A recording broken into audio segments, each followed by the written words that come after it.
اذیت پہنچانے والے کا حکم کیا ہے؟ پہلا حکم کیا ہے؟ اللہ اس پر لعنت کرتا ہے دنیا میں بھی، اور ایک کیا ہے؟ خلوص سے لعنت کرتے ہیں۔ تو عزیزو، اب جو لوگ ضد میں لعنت کرتے ہیں اسے لعنت نہیں کہا جاتا، ملاحظہ فرمائیں، کیونکہ لعنت کی تعریف کیا ہے؟ خلوص کے ساتھ دعا کرنا، رحمت الہی سے دور رکھنے کی، رحمت الہی سے دور کرنے کی دعا دل سے۔ جب کسی کی ضد میں لعنت کریں گے تو وہاں پر خلوص نہیں ہوگا، اور جب خلوص نہیں ہوگا تو اس پر لعنت کا اطلاق نہیں ہوگا۔ لہذا لعنت صرف اسے ہی کہا جا سکتا ہے جو دل سے کی جائے، خلوص سے کی جائے، اور جب لعنت خلوص کے ساتھ کی جاتی ہے تو خدا کی بارگاہ میں قابل قبول بھی ہوتی ہے اور لائق اجر و ثواب بھی ہوا کرتی ہے۔ صلوات پڑھیں بر محمد والا۔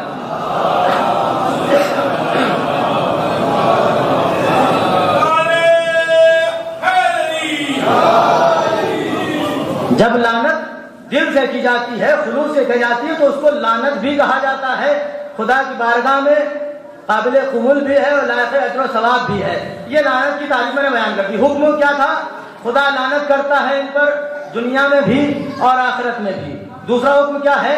ان کے دشمنوں سے محبت کرنا حرام ہے۔ تیسرا حکم کیا ہے؟ ان کا دشمن محضور الدم ہے۔ اب اس کو ذرا استدلال کے ذریعے سے ثابت کروں۔ استدلال کی ایک قسم ہے قیاس۔ یہ وہ قیاس نہیں ہے جس کو معصومین نے منع کیا ہے۔ جس قیاس کو معصومین نے منع کیا ہے اس کو علم منطق میں تمثیل کہا جاتا ہے۔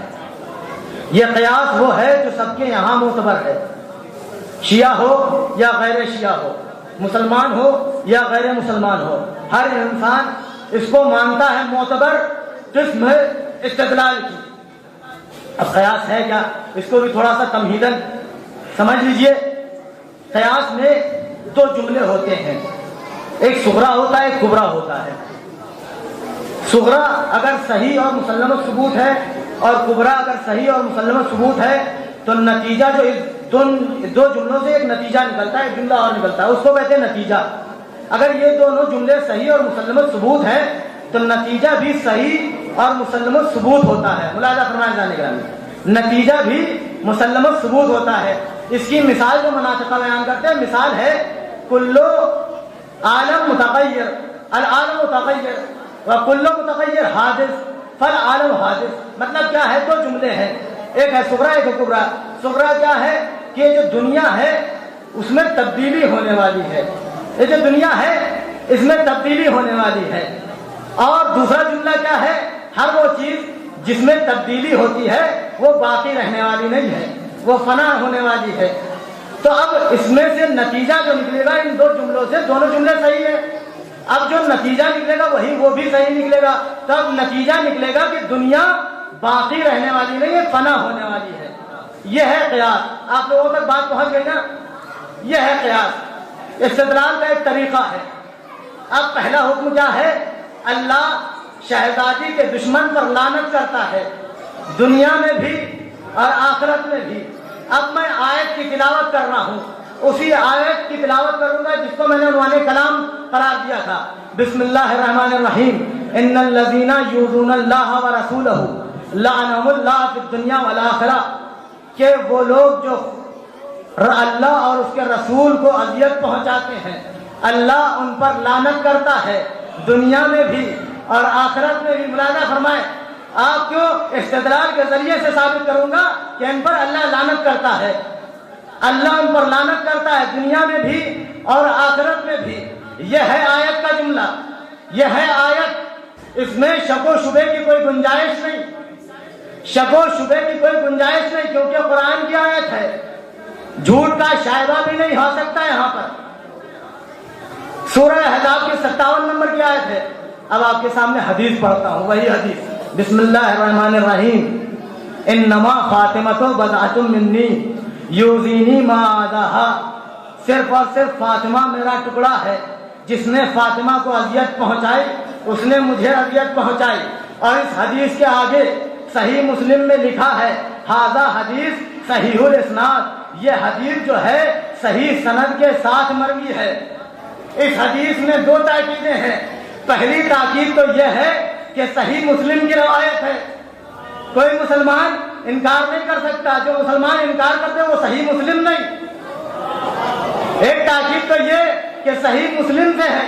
دوسری تاکید کیا ہے؟ اس حدیث کے آگے وہ جو صاحب کتاب مسلم انہوں نے لکھ دیا ہے حاضر حدیث و صحیح الاسناد، یہ حدیث صحیح سند کے ساتھ مروی کی گئی ہے. تو اب عزیزو ہمارے پاس ہے ایک آیت، ایک ہے روایت. ملاحظہ فرمائیں، ایک ہے آیت، ایک ہے روایت. قیاس یاد ہے آپ کو نا؟ ایک ہے آیت، ایک ہے روایت. اب ہم ایک جملہ نکالیں گے آیت سے، ایک جملہ نکالیں گے روایت سے.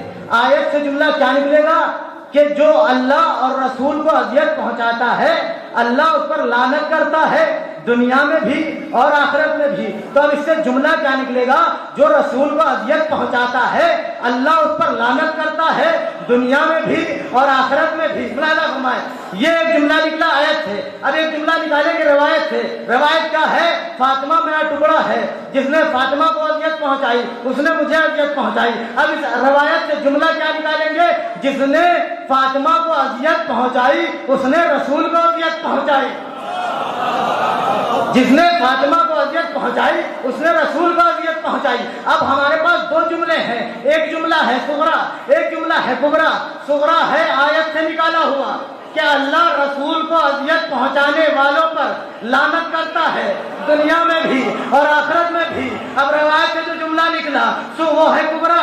کبرا کا مطلب کیا ہے؟ جس نے فاطمہ کو اذیت پہنچائی اس نے رسول کو اذیت پہنچائی. اب دونوں جملے ہیں مسلم ثبوت، صحیح ہیں، اور آپ جانتے ہیں یہ آیت کا جملہ ہے، اس کو کوئی جھٹلا نہیں سکتا. وہ روایت صحیح مسلم کی ہے، اس کو کوئی جھٹلا نہیں سکتا. یہ دونوں جملے مسلم ثبوت ہیں، صحیح ہیں. تو اب جو نتیجہ نکلے گا وہ بھی مسلم ثبوت نکلے گا، صحیح نکلے گا. تو اب نتیجہ کیا نکلے گا؟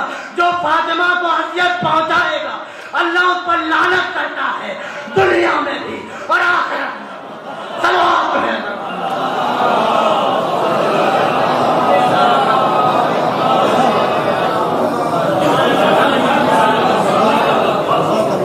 ہمارے پاس دونوں صغرا کبرا دونوں مسلم الثبوت تھے، تب نتیجہ بھی مسلم الثبوت ہی نکلے گا. یہ پہلا حکم ہے. دوسرا حکم